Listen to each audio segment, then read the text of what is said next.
Hello, welcome to Mile High Custom Food Trucks. Just wanted to kind of go over the generator process and how to start it.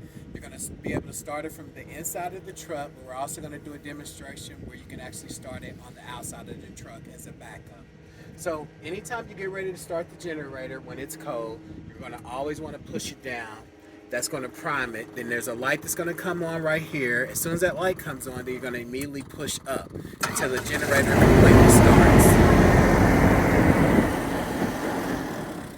Right here you have a breaker, so this is the main breaker for the generator. So if for whatever reason you're not getting power in the inside of the truck, it's because this particular breaker has tripped. So you'll come out, it has on and off and on. You'll just basically push it up, and then that's going to get you the power in the inside. And then once again, you'll start it this way. Once the generator's hot, you do not have to push it down like this. This is only the process when you're basically starting it when the generator's cold. And then you'll hold it up to a completely start.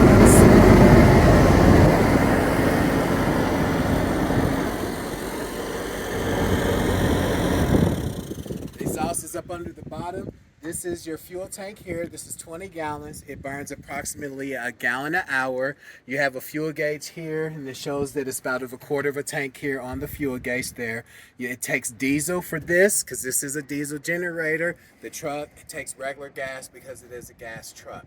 Now we're going to go inside and we're going to basically show you how to start it from the remote control.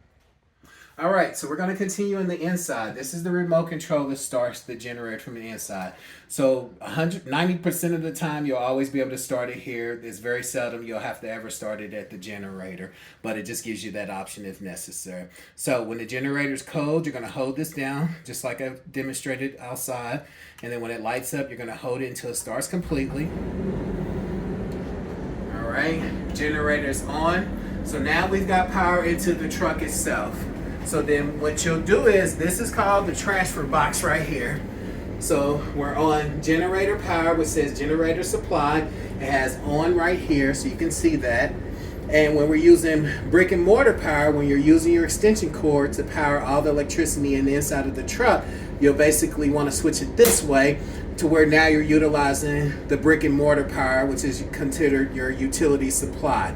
When you're using the generator, you'll always grab from the furthest breaker, and you're going to push this way, and then the lights and everything will come on.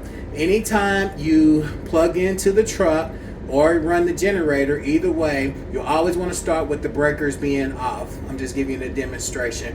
And then you'll cut the breakers on slowly, one at a time, and then all the equipment will start coming on.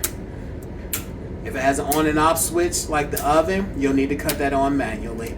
And the same way with like the hot holding box and the miscellaneous stuff right there. And that will essentially have you to where you have all electricity inside the unit, and you'll be able to run the truck properly running off the generator. When you're done at night, just simply cut these off. And then you'll go back to the generator and push it down.